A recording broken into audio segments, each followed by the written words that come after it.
Hi ನಮಸ್ಕಾರ, welcome back to Aishu cooking channel. Guys, ಇವತ್ತಿನ ವಿಡಿಯೋದಲ್ಲಿ ತುಂಬಾ ರುಚಿಕರವಾದ ತೊಗರೆಬೇಳೆ ಸಾಂಬಾರು ಹೇಗೆ ಮಾಡೋದು ಅಂತ ನೋಡೋಣ. ನಾರ್ಮಲಿ ಎಲ್ಲರೂ ಮನೆಯಲ್ಲಿ ಸಾಂಬಾರು ಡೈಲಿ ಇದ್ದೇ ಇರುತ್ತೆ. ಸೊ ಈ ಥರ ಒಂದ್ಸಲ ಟ್ರೈ ಮಾಡಿ ನೋಡಿ, ತುಂಬಾ ಅಂದರೆ ತುಂಬಾ ಟೇಸ್ಟಿಯಾಗಿ ಬರುತ್ತೆ. ಸೊ ಬಿಸಿ ಬಿಸಿ ಅನ್ನ ಜೊತೆ ಬಿಸಿ ಬಿಸಿ ತೊಗರೆಬೇಳೆ ಸಾಂಬಾರು ಅದ್ಭುತ ಅಂತಲೇ ಹೇಳ್ಬೋದು. ಬನ್ನಿ ಹೇಗೆ ಮಾಡೋದು ಅಂತ ನೋಡೋಣ. ಆ್ಯಂಡ್ ವಿಡಿಯೋ ಶುರು ಮಾಡೋಕ್ಕಿಂತ ಮುಂಚೆ ಇನ್ನೂ ನೀವು ನನ್ನ ಚಾನಲ್ಗೆ ಸಬ್ಸ್ಕ್ರೈಬ್ ಆಗಿಲ್ಲ ಅಂದರೆ ಸಬ್ಸ್ಕ್ರೈಬ್ ಮಾಡ್ಕೊಳ್ಳಿ, ಸೊ ದ್ಯಾಟ್ ನಿಮಗೆ ಈ ಥರ ರೆಸಿಪೀಸ್ಗಳು ನನ್ನ ಒಂದು ಚಾನಲಲ್ಲಿ ನೋಡೋದಕ್ಕೆ ಸಿಗುತ್ತೆ.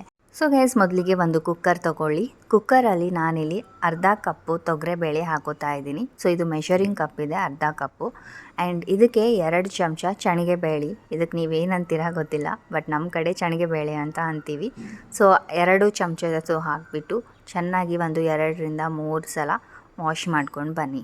ಆ್ಯಂಡ್ ಇದಕ್ಕೆ ನಾನು ಮೀಡಿಯಮ್ ಸೈಜ್ ಟೊಮ್ಯಾಟೋಸ್ನ ಕಟ್ ಮಾಡಿಬಿಟ್ಟು ಆ್ಯಡ್ ಮಾಡ್ಕೊಂಡಿದ್ದೀನಿ.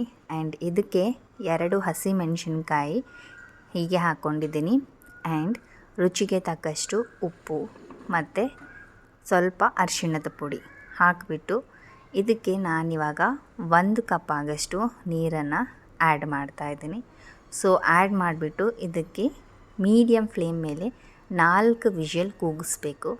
ಸೊ 4 ವಿಷಲ್ ಕೂಗಿಸಿದ್ದಾದಮೇಲೆ ಪೂರ್ತಿ ತಣ್ಣಗಾದಮೇಲೆ ಇದನ್ನು ನೀವು ಓಪನ್ ಮಾಡಬೇಕಾಗುತ್ತೆ. ಸೊ ಗೈಸ್, ಇವಾಗ ಪೂರ್ತಿ ವಿಷಲೆಲ್ಲ ಹೋಗಿದೆ ಇದರಿಂದ. ಸೊ ಓಪನ್ ಮಾಡಿಬಿಟ್ಟು ಇಲ್ಲಿ ನೀವು ನೋಡ್ಬೋದು, ನೀರೆಲ್ಲ ಪೂರ್ತಿನೂ ಖಾಲಿ ಆಗೋಗಿದೆ. ಅದಂದರೆ ಚೆನ್ನಾಗಿ ಬೆಂದಿದೆ ನಮ್ಮ ತೊಗರೆಬೇಳೆ. ಸೊ ಇವಾಗ ಒಂದು ಮ್ಯಾಷರ್ ಯೂಸ್ ಮಾಡಿಕೊಂಡು ಚೆನ್ನಾಗಿ ನುಣ್ಣಗೆ ರುಬ್ಕೊಳ್ಬೇಕು ಇದೇ ಮ್ಯಾಷರಿಂದ. ಓಕೆ. ಆ್ಯಂಡ್ ಇದೇ ಒಂದು ಸ್ಟೇಜಲ್ಲಿ ನಿಮಗೆ ಕನ್ಸಿಸ್ಟೆನ್ಸಿ ನೋಡ್ಕೊಳ್ಳಿ. ಸ್ವಲ್ಪ ನೀರು ಬೇಕು ಅಂತಂದರೆ ಆ್ಯಡ್ ಮಾಡ್ಕೋಬೋದು. ಸೊ ನಾನಿಲ್ಲಿ 1 ಬಟ್ಲಷ್ಟು ನೀರನ್ನು ಆ್ಯಡ್ ಮಾಡಿಕೊಂಡು ಚೆನ್ನಾಗಿ ಮಿಕ್ಸ್ ಮಾಡ್ಕೊತಾ ಇದ್ದೀನಿ. ಸೊ ಮಿಕ್ಸ್ ಮಾಡಿಕೊಂಡು ಸೈಡಿಗೆ ಎತ್ತಿಡಿ. ಆ್ಯಂಡ್ ಇವಾಗ ಇದಕ್ಕೆ ಒಗ್ಗರಣೆ ಹಾಕೋಣ. ಸೊ ಒಂದು ಪ್ಯಾನ್ ತೊಗೊಂಡು ಸ್ವಲ್ಪ ಆಯಿಲ್ ಹಾಕಿ ಬಿಸಿ ಆದಮೇಲೆ ಸಾಸಿವೆ ಜೀರಿಗೆನ ಆ್ಯಡ್ ಮಾಡ್ಕೊಳ್ಳಿ. ಸೊ ಚಟಪಟ ಅಂತ ಸೌಂಡ್ ಬರುವಾಗಲೇ ಒಂದು ಮೀಡಿಯಮ್ ಸೈಜ್ ಆನಿಯನ್ ಈರುಳ್ಳಿನ ಚೆನ್ನಾಗಿ ಕಟ್ ಮಾಡಿಕೊಂಡು ಆ್ಯಡ್ ಮಾಡಿರೋದು. ಆ್ಯಂಡ್ ಕರಿಬೇವು ಸೊಪ್ಪು ಎಲ್ಲನೂ ಆ್ಯಡ್ ಮಾಡಿಕೊಂಡು ಚೆನ್ನಾಗಿ ಫ್ರೈ ಮಾಡ್ಕೊಳ್ಳಿ. ಸ್ವಲ್ಪ ಲೈಟ್ ಗೋಲ್ಡನ್ ಬ್ರೌನ್ ಕಲರ್ ಆಗಬೇಕು. ಸೊ ಅಲ್ಲಿವರೆಗೂ ಚೆನ್ನಾಗಿ ಮಿಕ್ಸ್ ಮಾಡಿ.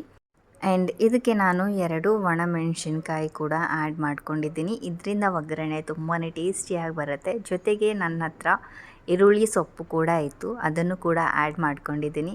ಅದು ಇದ್ದರೆ ಹಾಕಿ, ಟೇಸ್ಟಲ್ಲಿ ನೀವು ಕೇಳೋಕ್ಕೆ ಹೋಗ್ಬೇಡಿ, ಸೂಪರಾಗಿ ಬರುತ್ತೆ ಈ ಈರುಳ್ಳಿ ಸೊಪ್ಪು ಹಾಕಿರೋದ್ರಿಂದ.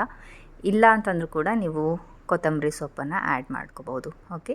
ಸೊ ಇವಾಗ ಎಲ್ಲನೂ ಚೆನ್ನಾಗಿ ಮಿಕ್ಸ್ ಮಾಡ್ಕೊಂಡ್ಬಿಟ್ಟು ನಾವೇನು ನುಣ್ಣಗೆ ರುಬ್ಕೊಂಡಿದ್ವಿ ಅಲ್ವಾ ತೊಗರೆಬೇಳೆ, ಸೊ ಅದನ್ನು ಟ್ರಾನ್ಸ್ಫರ್ ಮಾಡಬೇಕು. ಆ್ಯಂಡ್ ಈ ತೊಗರೆಬೇಳೆ ಹಾಕುವಾಗ ಹೈ ಫ್ಲೇಮ್ ಇಟ್ಕೊಂಡು ಹಾಕಿ, ಆವಾಗ ಬೇಳೆಗೆ ಒಗ್ಗರಣೆ ಚೆನ್ನಾಗಿ ಕೂತ್ಕೊಳ್ಳುತ್ತೆ. ಸೊ ಆವಾಗ ನಮ್ಮ ತೊಗರೆಬೇಳೆ ಚೆನ್ನಾಗಿ ಟೇಸ್ಟಿಯಾಗಿ ಬರುತ್ತೆ. ನೀವು ಲೋ ಫ್ಲೇಮಲ್ಲೇ ಇಟ್ಕೊಂಡು ಬೇಳೆ ಹಾಕಿದ್ರಿ ಅಂತಂದರೆ ಒಗ್ಗರಣೆ ಚೆನ್ನಾಗಿ ಕೂತ್ಕೊಳ್ಳಲ್ಲ. ಓಕೆ. ಸೊ ಇವಾಗ ಚೆನ್ನಾಗಿ ಮಿಕ್ಸ್ ಮಾಡಿಕೊಂಡು ಒಂದು ಕುದಿ ಬರೋವರೆಗೂ ಕುದಿಸಿ ಅಷ್ಟೇ. ಆಮೇಲೆ ಫ್ಲೇಮ್ನ ಆಫ್ ಮಾಡಿಕೊಂಡು ಬಿಸಿ ಬಿಸಿ ಅನ್ನ ಜೊತೆ ಬಿಸಿ ಬಿಸಿ ತೊಗರೆಬೇಳೆ ಸಾಂಬಾರು ಊಟ ಮಾಡೋದಕ್ಕೆ ರೆಡಿ. ಬಾಯ್ ಬಾಯ್.